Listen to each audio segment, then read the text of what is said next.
Hey guys, I'm just here giving bonus updates. So what I'm going to do here today is going to go through some of the horses that are at my property. I'm going to work out, or go through the reason why they're with me and the educational process I went through this week with them. Try and show some footage of that. I've got some footage lined up of what was taken this week on each horse, and I'll talk through what I'm doing there. And then the owners individually will get a copy of each of the content I've been creating for their horse, and get the full videos of what I've been showing, or the full videos of what I'll show today on this screen. So if I can work out how to share the screen without being too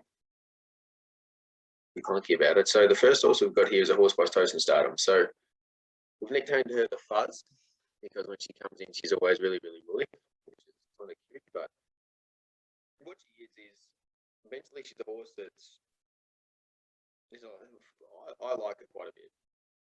The reason why I like her is because she's got plenty of spunk, loves to work really good.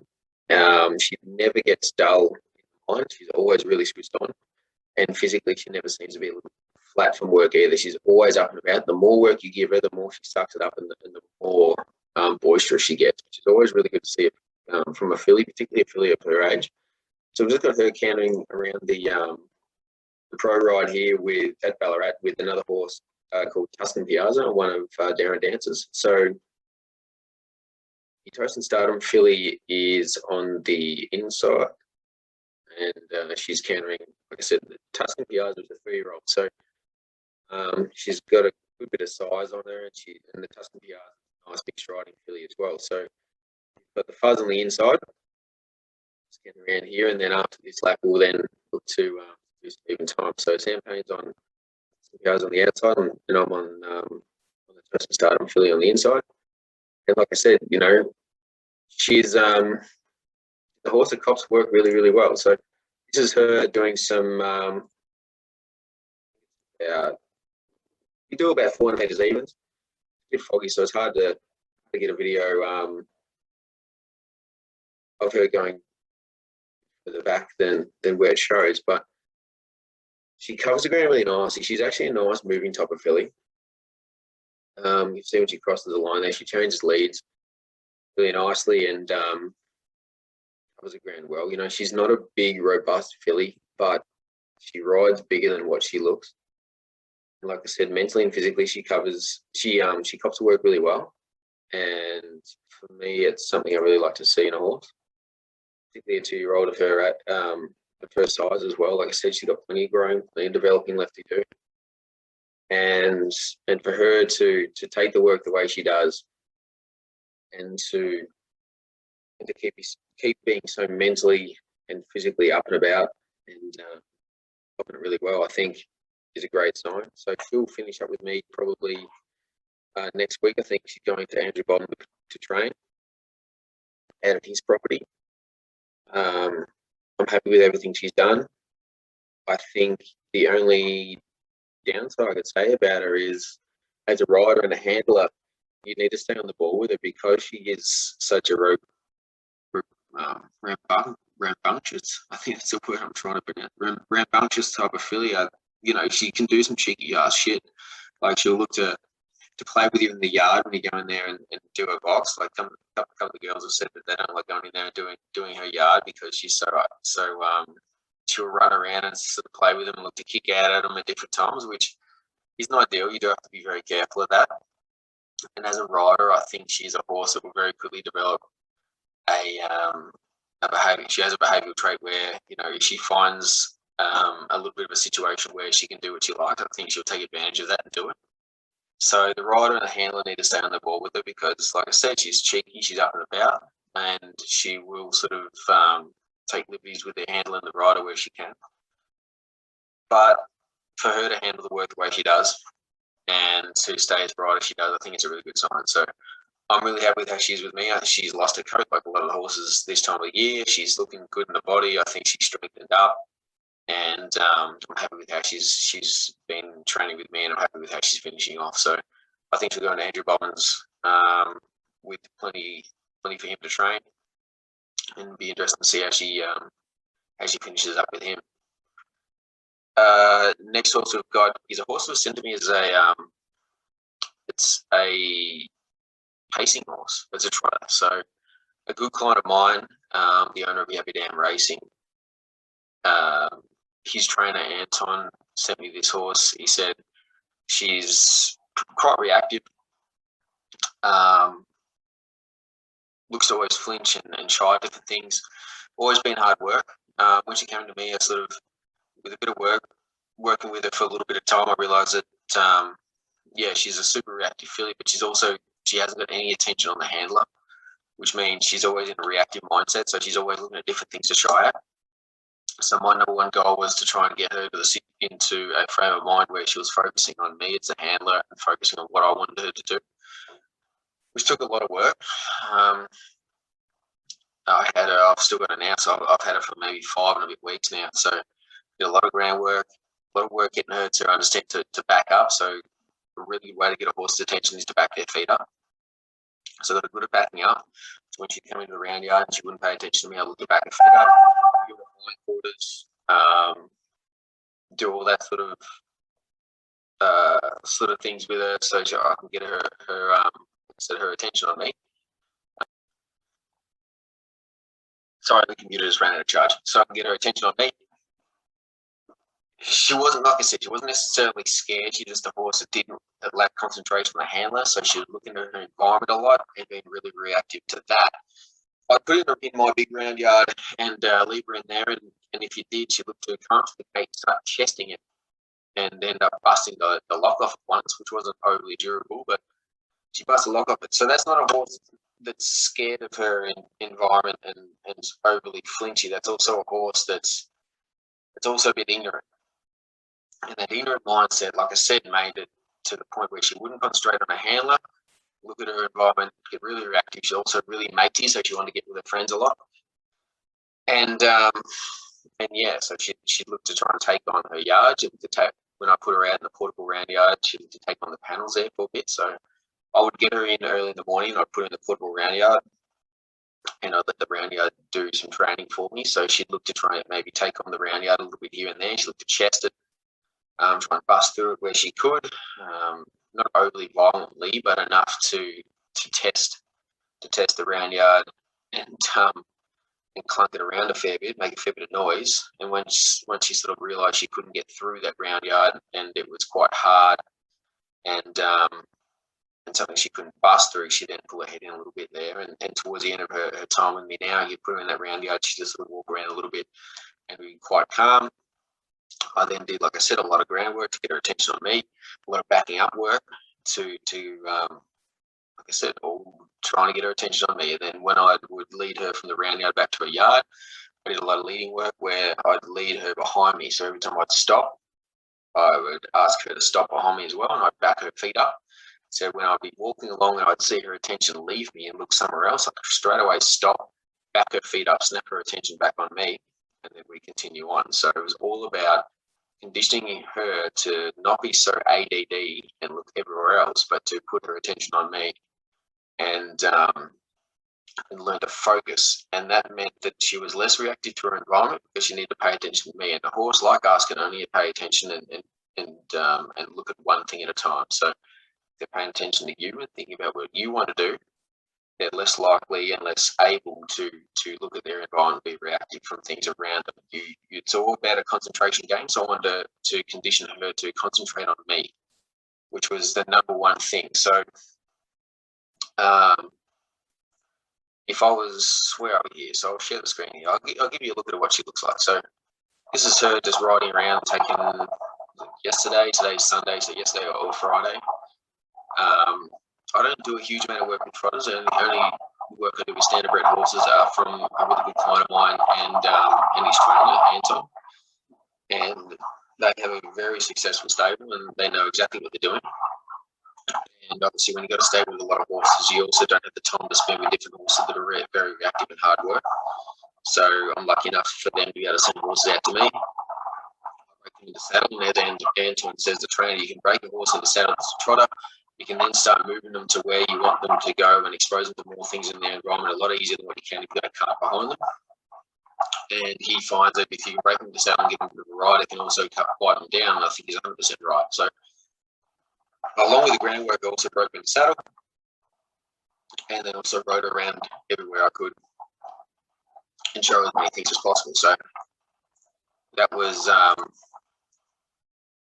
pretty much what I was going to do with her, and I think she's coming really nicely. So the next horse we've got is a horse by Vadamos out of a mare called Tell Me About It. So this horse came from New Zealand. It's going to be trained by a guy called Nigel Blackson.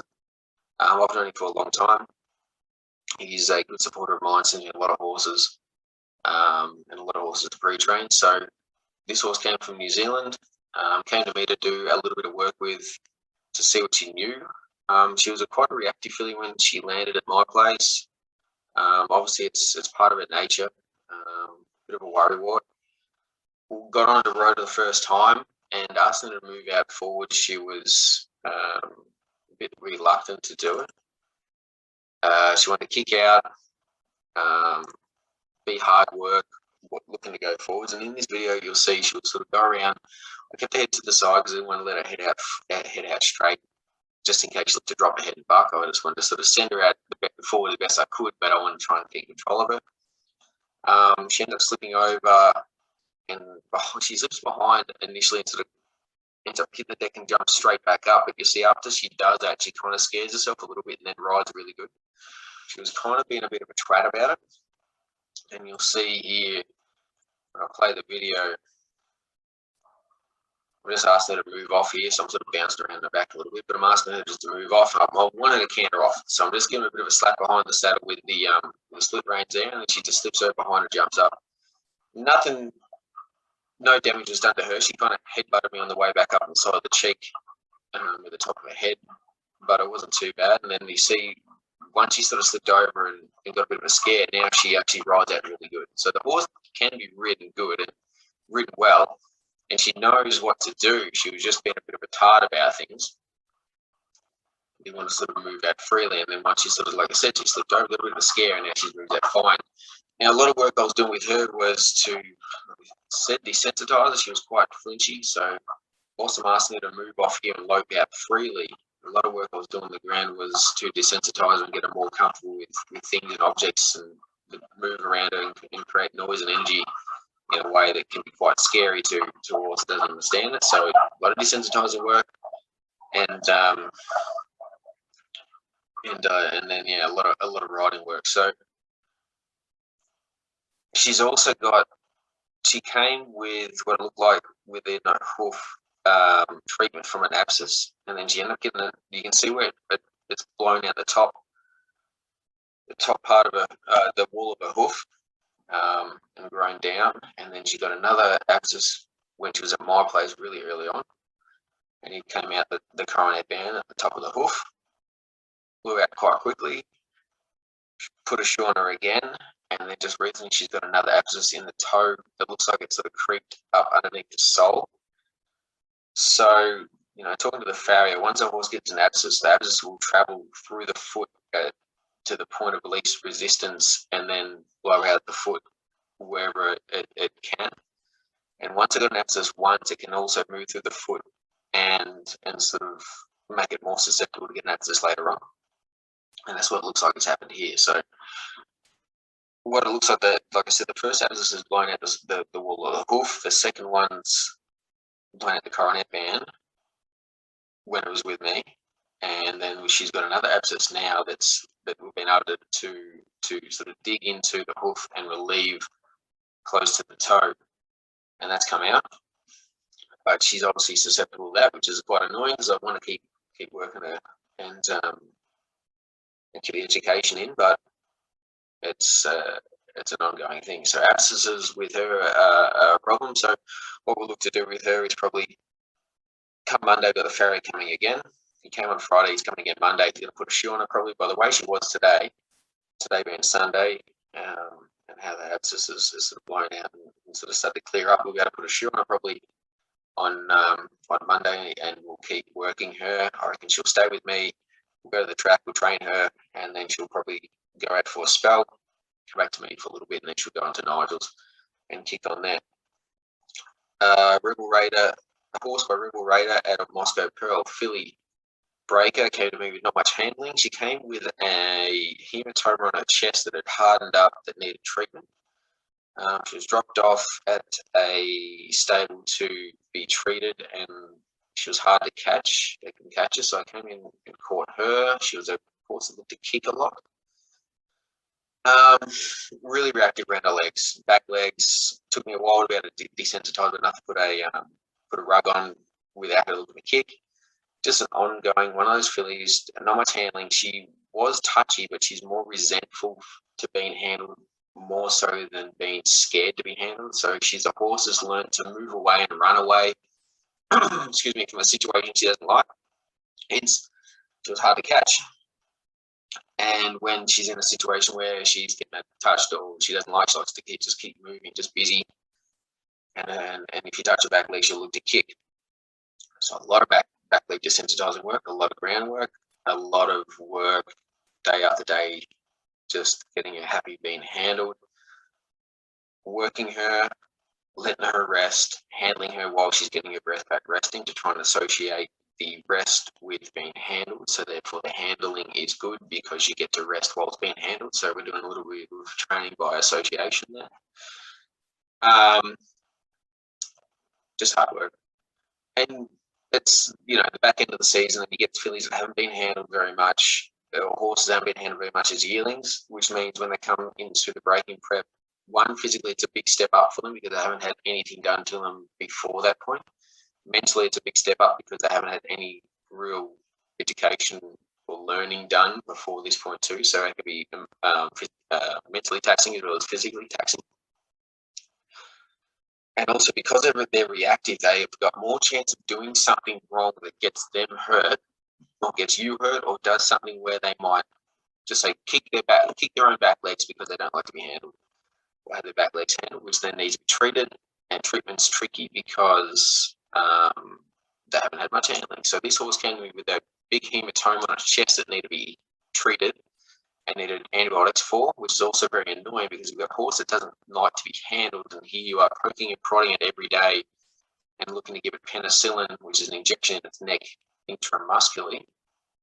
They very quickly really dislike you every time you come near them because you're pretty much giving them butts. So you're putting something down their throat, which she wouldn't let you do at the start because she hadn't had much handling. So I needed to put handling on her to be able to give her the treatment she needed to rectify the problem she had physically.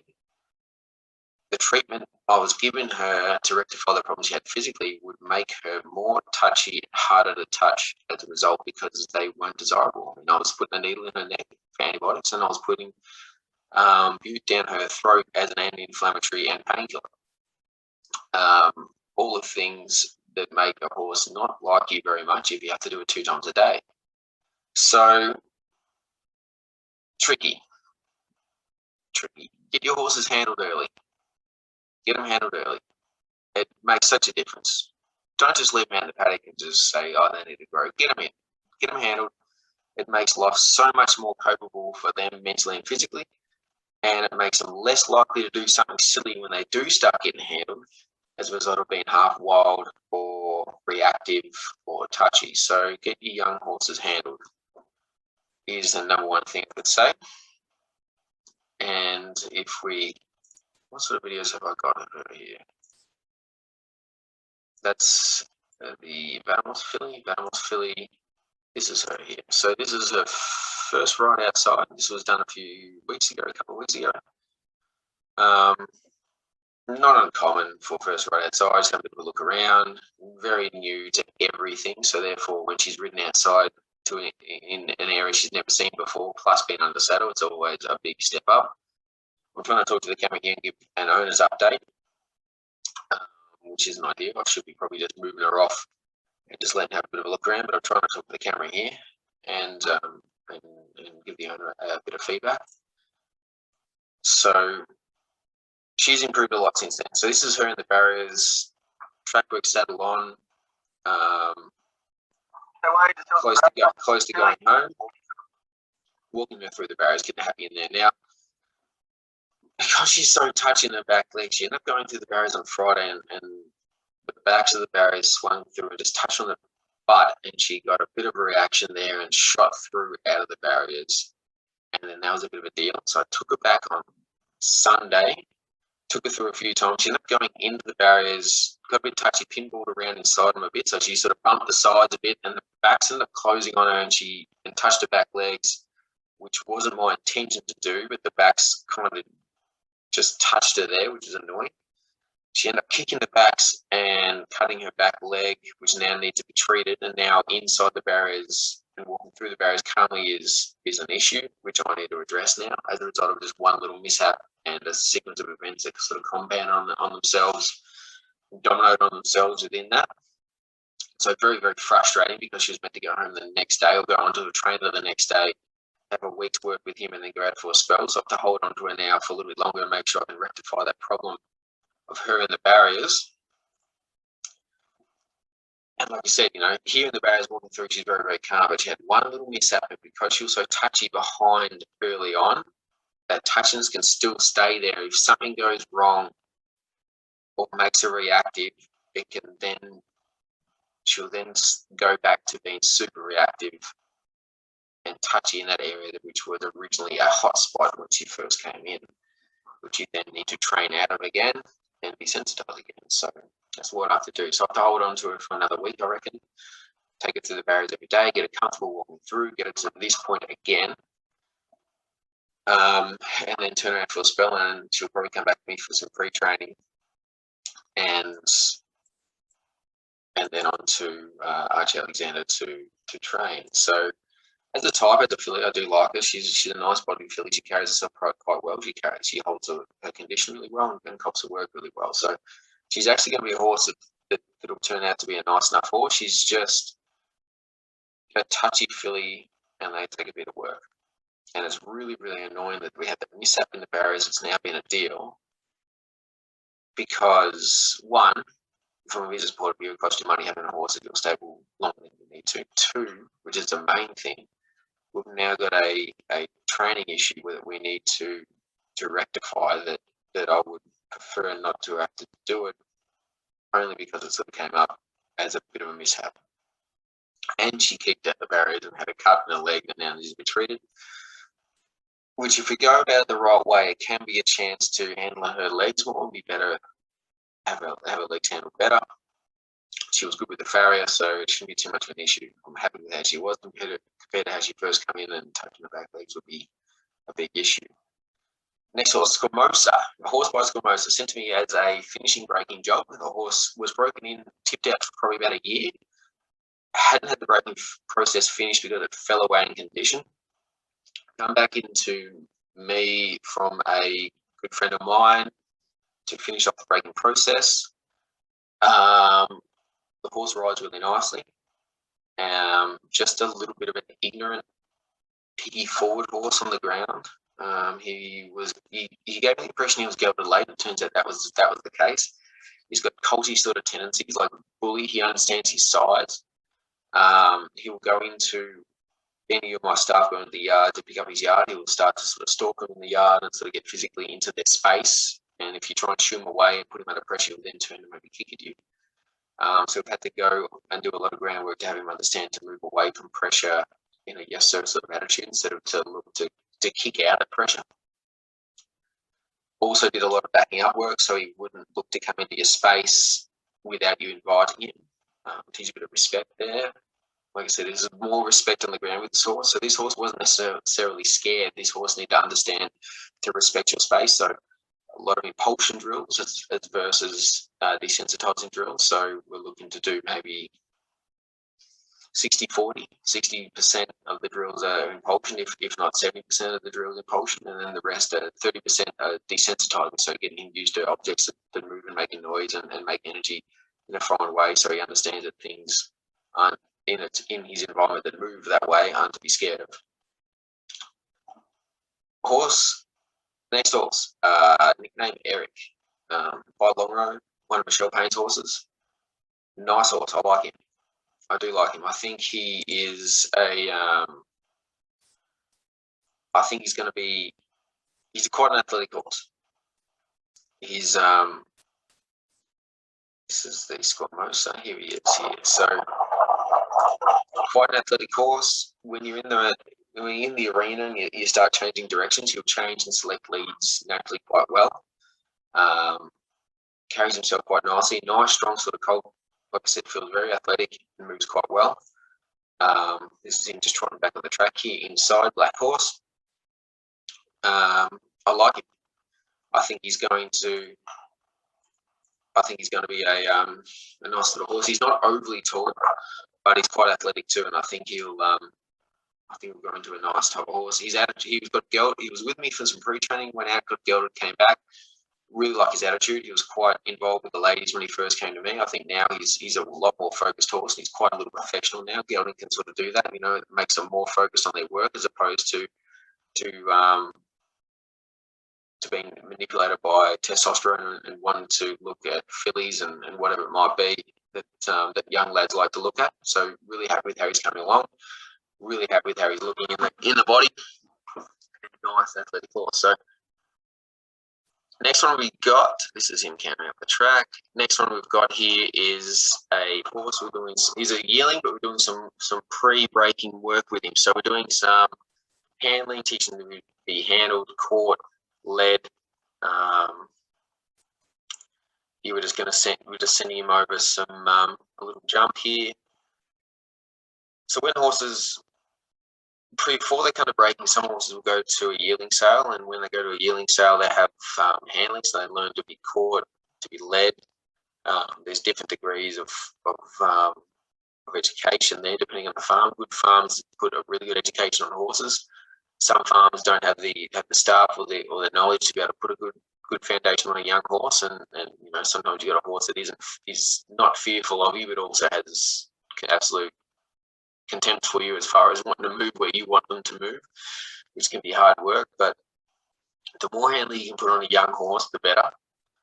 You don't necessarily need to be pushing them physically, but the more handling you can put on a young horse, the better it is. Like I said, you can start kickstarting their body to be accustomed to physical exercise.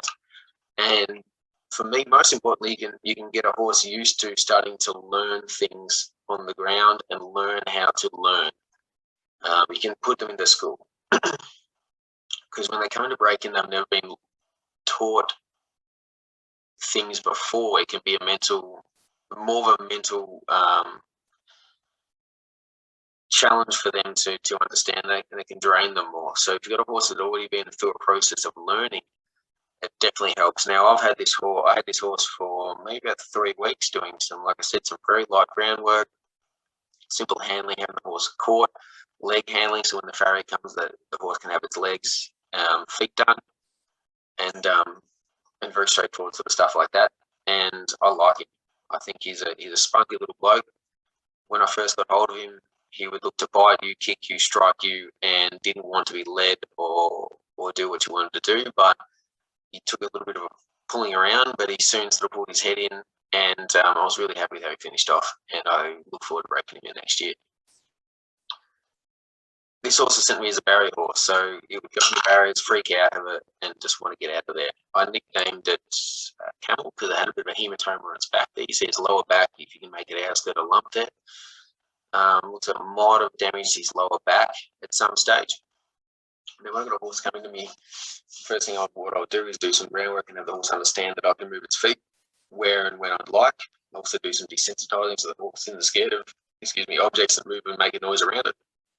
And then I'll start addressing different issues I want. So he's the sort of horse that would look to, when you put him under pressure, he would stop thinking, jam up, and not want to move forwards. When I took him to the barriers, he was super reactive to noise around him.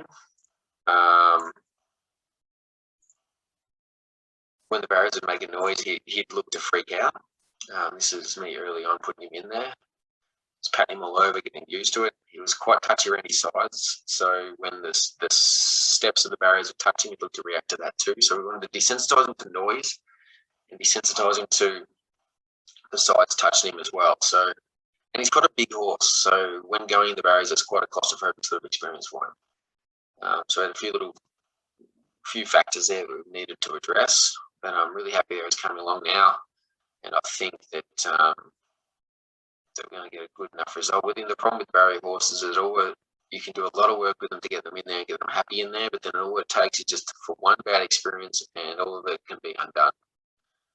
So the barriers are a place that it's integral for a racehorse's career, because obviously they start in the barriers every single time. And it is a place where you can have a lot of issues if not taken correctly. So I'm just bumping the backseat into him now to get him used to it, but barriers are always a situation where things can go wrong, and if they do, they can go catastrophically wrong. So you see I'm just sort of pushing his side. He's bumping to the other side of the barrier there and just getting used to it. So he's coming along really nicely. The hematoma on his back is decreased in size. What it seems to be is he might have possibly done something where he's hurt his back and it's joint is sort of leaking some joint fluid there. Had a vet have a look. Doesn't seem to be too much of an issue there. He never seems sore on it, and we're just sort of, and it's now going down with more and more work, so it's actually decreasing in size. So that's good, but always an interesting sort of situation when you get a horse sent to you like this. The trainer with the horse the age it is thought the horse had done some barrier work. It turns out it hadn't. We took the horse in there and realised that the horse had an issue in the barriers, and decided to be like, righto, okay, this is something that we need to deal with, and took steps to do that. So we nicknamed the camel, and the camel's coming along really nicely, really. So we've got Bobby, the last horse of this update, trained by Michelle Payne. He's going the track here. It's quite heavy at the moment because of the rain we just had, so he's sort of slogging his way through there. But he's I like him too. He's very similar to Eric. So the Longhro colt we talked about before, quite athletic, selects the correct lead really nicely. He's a nice bodied horse, not overly tall, but really athletic and nice and cheeky. He's a colt compared to the Gelding. Eric was a Gelding, the Longhro colt. This bloke is a colt still. He's probably going to need to be gelded, I think, because he is quite switched on to the ladies around him. And if you do ride him with a filly, he will start to get his dick out and think about molesting them. I think it would probably be the best word to describe it. Which means he isn't focused on his work, which means he's doing things wrong from a behavioural perspective. He's doing things wrong because he's harder to control, because he's just thinking from his dick and just wants to get as close to fillies as what he possibly can. Makes him harder to train, makes him harder to handle, makes him a bit more dangerous as well, without a doubt, and also makes him put you in a situation where they can develop bad behavioural traits as a result of them constantly thinking about women, as opposed to going down the track, getting fit, putting their work in. So I probably think gelding him would be the best move. Do you always have to geld a horse? No. Can you not geld a horse? Yeah, you can not geld a horse, but what it does, testosterone heightens the reactions and impulsions that are already there. So you can also have a horse that's a colt that can be more reactive and shy at different things, and be more switched on. You geld them, and it can dull the entire mind frame of that horse as well, to a certain degree. And when I say dull, I don't mean turn them into a mash head. I mean dull down their reactiveness, dull down a horse that might want to shy or look around, dull down a horse that wants to be bite, kick, strike, get in your space. It can just make that less of an impulsion sort of thing that they do. So gelding would probably be an option for him. Physically, I think he's a great horse. Like I said, selects his lead really nicely. Very clean mover. Rides like a bigger horse than what he is. Not that he's a small horse, but he's not overly tall. But he's well put together, nice bodied horse, striking sort of horse, and I like him a lot. So that's all the horse I've got at my place at the moment. Hopefully that gives you a bit of an idea of where they're at, and maybe you can follow certain horses if you like. If you own some of these horses, you can select different sections of this video. I'll timestamp them So you can come and have a look at your individual horse or other horses within there that you might like. If you've got a horse, if there's a horse here that has some breeding that you know would want to follow, you can have a look at that horse and see what you think. It's very interesting to see some of these young horses coming through. You can get a bit of an idea on what the sire throws or the mare throws. If you can start to get an idea of what these young horses are looking at this stage. And sometimes you can be a bit of ahead of the game if you can pick a young horse that might end up being talented. You can then go to the sales the next year and try and grab something from about the same stallion or same mare that hasn't necessarily been discovered yet, only because you've been able to see their offspring before anyone else has.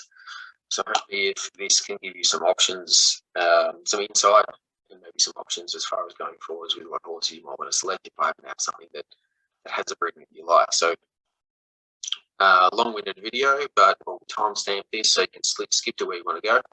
And hopefully this format of giving owners videos will be something you guys are interested in, and we'll keep doing it in the future. So stay safe, talk to you soon. Bye.